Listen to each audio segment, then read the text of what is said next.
Top TV వీక్షకులకు భోగి సంక్రాంతి కర్మ శుభాకాంక్షలతో మీ GVB Muralikrishna జ్యోతిష్య శిరోమణి డాక్టర్ జీవీబీ మురళీకృష్ణ శ్రీచక్ర గాయత్రి జ్యోతిష్యాలయం బ్రాహ్మణ వీధి ముత్తుకూరు. భోగి పండగ జనవరి 13వ తేదీ చేసుకోవాలన్నా ఎప్పుడు చేసుకున్నట్టుగా, లేదా 14 చేసుకోవాలన్నా. కొన్ని పంచాంగాల్లో ఏమో జనవరి 13 చేసుకోమంటున్నారు, కొన్ని పంచాంగాల్లో జనవరి 14 భోగి అంటున్నారు. మరి ఎప్పుడు చేసుకోవాలి? భోగి చేస్తే మరుసటి రోజు సంక్రాంతి, మరుసటి రోజు కనుమ. దీనికి ఏది ప్రమాణం? ఎలా చేయాలి? మరి ఇంత గందరగోళంగా ఉన్నప్పుడు మనం ఎలా నిర్ణయం తీసుకోవాలి అని అంటే బాగా గుర్తుపెట్టుకోండి. కొందరు పంచాంగకర్తలేమో వాళ్ళ పంచాంగం ప్రకారం జనవరి 13వ తేదీ చేయాలంటున్నారు. కొందరు పంచాంగకర్తలు వాళ్ళ పంచాంగం ప్రకారం జనవరి 14 చేయాలంటున్నారు భోగి.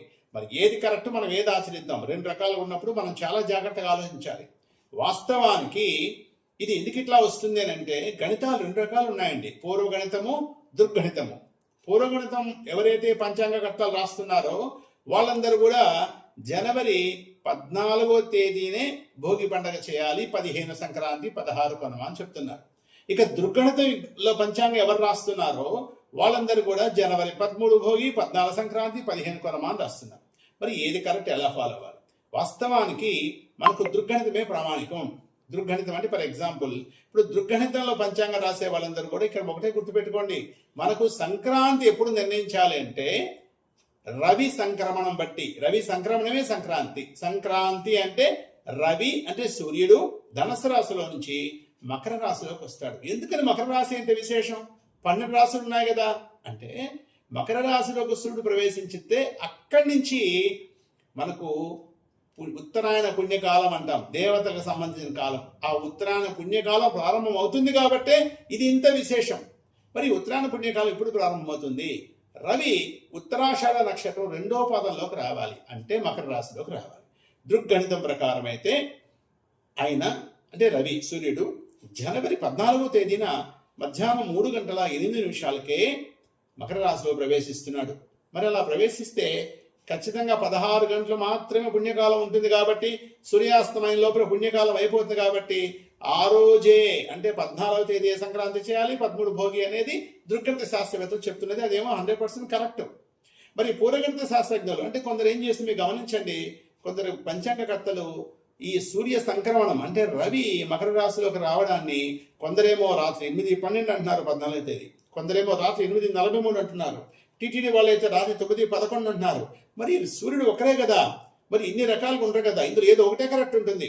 దయచేసి అది ఏది కరెక్ట్ తెలుసుకోవాలంటే ఏ జ్యోతిష్యుడి దగ్గరైనా సరే ఒక జాతకం వేసినప్పుడు మనము ఒక వ్యక్తి, ఒక చిన్న పిల్లవాడు, ఒక చిన్న పాప మధ్యాహ్నం 4 గంటలకు పుట్టింది అనుకోండి, సాయంత్రం 4 గంటల 14వ తేదీ పుట్టింది అనుకోండి, సూర్యుడు ఎక్కడ ఉన్నట్టు చూపిస్తాం?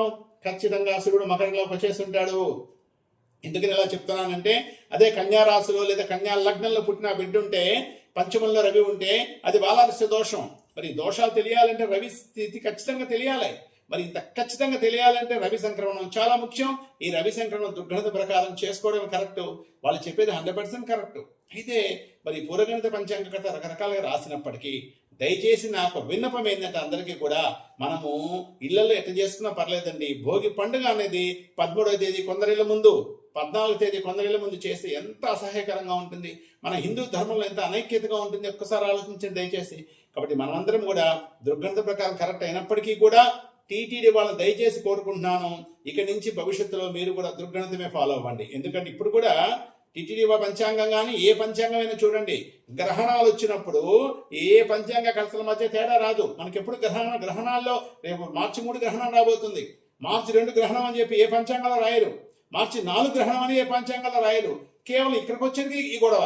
మరి ఎందుకని అంటే పంచాంగకర్తలందరికీ తెలుసు గ్రహణం సాధించాలి అంటే దుర్గణితంతో సాధించగలమని వాళ్ళకి తెలుసు. గ్రహణం అంటే ఏంటి? సూర్యుడు చంద్రుడు యొక్క గమనమే కదా. మరి ఇప్పుడు సూర్య గమనమే కదా. కాబట్టి దయచేసి భవిష్యత్తులో అయినా నేను టీటీడీ వాళ్ళని కోరుకున్నది ఏంటంటే మీరు దుర్గణితంనే ఫాలో అవ్వండి. అప్పుడు ఖచ్చితంగా వస్తుంది. సమాజం అందరూ మిమ్మల్ని చూస్తున్నారు. టీటీడీ వాళ్ళు ఇప్పుడు మనకు కూడా టీటీడీ వారే శిరోధార్యం. టీటీడీ వారు పంచాంగాలు రాసేస్తున్నారు కాబట్టి మనమందరం కూడా ఇక కన్ఫ్యూజ్ లేకుండా జనవరి 14వ తేదీయే మనమందరం కూడా భోగి పండుగ చేసుకుందాం, 15 సంక్రాంతి చేసుకుందాం, 16 కనుమ చేసుకుందాం. ఇక 2 గణితాలు ఎట్టున్నప్పటికీ అందరూ ఐకమత్యంగా నిర్ణయం తీసుకుందాం, ఏమీ తప్పలేదు. ఇక మీకు వచ్చే సందేహం ఏంటంటే సంక్రాంతి రోజున పాపం చాలా మంది తర్పణాలు అవుతారు. పుణ్యకాలం అంటారు. మంచిదే పుణ్యకాలం, 16 గంటలు ఉంటుంది కాబట్టి వేకుజామున 7 గంటల వరకు కూడా పుణ్యకాలం ఉంటుంది. విడిత సూర్యోదయ అనంతరం అంటే 15వ తేదీ సూర్యోదయం అనంతరం 1 గంట వరకు పుణ్యకాలం ఉంటుంది. అందరు తర్పణాలు వదలండి. ఇకపోతే అందరికి చెప్పేది ఒకటే, సంక్రమణం రోజు మకర సంక్రాంతి మనం చేసుకునేటువంటి జనవరి 15వ తేదీన మీరు ఎంత దానాలు ఇస్తారో మీకు అంత మంచిది. ఎందుకంటే మనకి శాస్త్రంలో ఏం చెప్పారు, ఒక సంవత్సరంలో మన సంపాదన ఎంతో మొత్తం ఒక పేపర్ మీద రాసుకోండి, టోటల్ డేస్ పక్కన పెట్టుకోండి. అందులో 6% దాన ధర్మాలకు మనం ఖర్చు పెట్టాలి. ఇది చాలా విషయం. అదే కాదండి, ప్రతిరోజు కూడా దాన ధర్మాలు చేయని రోజంతా ఉండకూడదు అని చెప్తారు మనకు. ముఖ్యంగా మకర సంక్రమణ రోజు చేయండి, మీకు చాలా పుణ్యం వస్తుంది. ఇక ఇంకో మరో విషయం, చాలా మంది పెద్దవాళ్ళకి బట్టలు పెట్టుకుంటుంటారు సంక్రమణ రోజు. చాలా మంచి కార్యక్రమం పెట్టుకోండి. అయితే ఎవరైనా సంవత్సరం లోపల గతించి ఉంటే వాళ్ళకు పెట్టకూడదు, వాళ్ళకి తర్పణాలు ఇవ్వకూడదు. ఇది నియమం. కొరవందరికి మీరు చేసుకోవచ్చు. ఇది మీరు ఆచరించండి, చాలా మంచిది. రెండోది, ఉత్తరాషాఢ నక్షత్రం 2వ పాదంలోకి సంక్రమణం జరుగుతుంది, రవి సంక్రమణం. కాబట్టి ఉత్తరాషాఢ నక్షత్ర జాతకులు దయచేసి మీకు ఎక్కడ శివాలయం ఉన్న అందుబాటులో ఒక 9 రోజుల లోపల శివాలయంకి వెళ్ళి రుద్రాభిషేకం చేయించుకోండి, మీకు మంచి ఫలితం ఉంటుంది. అంతేకాకుండా మకర సంక్రమణ రోజు శాస్త్రంలో ఏం చెప్పారు తెలుసా, శివుడికి కూడా అంటే ఈశ్వరుడికి బియ్యంతో తిలలు అంటే మనకు నువ్వులు బియ్యము కలిపి అభిషేకం చేస్తే మంచిదన్నారు. నెయ్యితో, ఆవు నెయ్యితో అభిషేకం చేస్తే మంచిదన్నారు. సంక్రమణ రోజు ఖచ్చితంగా చేయించుకొని మీకు మంచి ఫలితాలు వస్తాయి.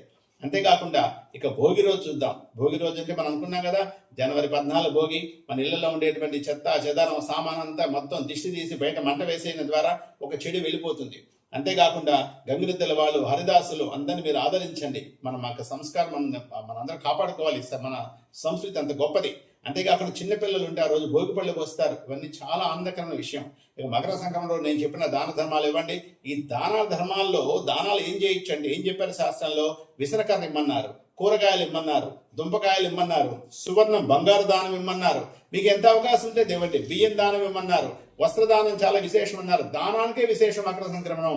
ఇక మరుసటి రోజుకి వస్తే చక్కగా కనుమ పండుగ. అది ఎప్పుడు చేసుకుంటాం, 14, 15, 16 తేదీ కనుమ పండుగ. కనుమ పండుగ అనేది పశువులకు సంబంధించింది, పాడికి సంబంధించింది.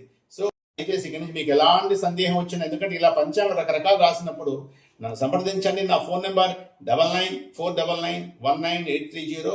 మీకు ఏ సందేహం ఉన్నా నేను క్లియర్ చేస్తాను.